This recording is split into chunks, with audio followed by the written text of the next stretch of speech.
Okay, so starting out, we have our formula here with our final temp, surrounding temperature, initial temperature, the constant, and the difference between temperature 1 and temperature 2. So here is our difference between temperature 1 and temperature 2 is 1 hour. Our surrounding temperature is 70 degrees Fahrenheit. Our initial temperature is 80 degrees Fahrenheit, and our final temperature of the body was 75 degrees Fahrenheit. So here is our formula written out. In order to find the time of death, we actually have to find the value of K first.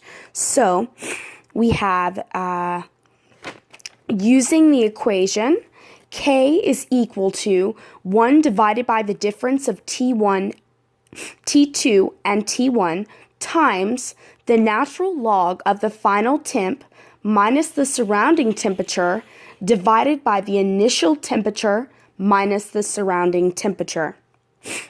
So, after we plug in our values, we find that K is equal to 0.6931. Now, we plug in K. Here are our values now with K. And here's our formula.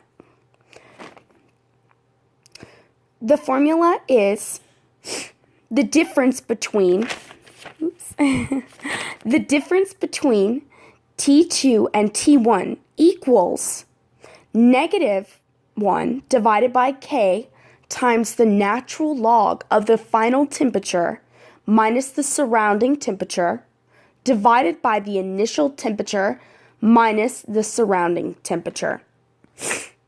So, we plug in our values here, and we find that the difference between T1 and T2 equals 1.000068. So now we know that the time of death was about 1 hour before the body was discovered.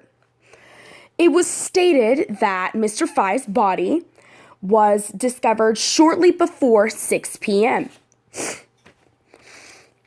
If the corpse was discovered by students just before 6 p.m., then you died before 5 p.m., leaving an estimate time of death at 4:55 p.m.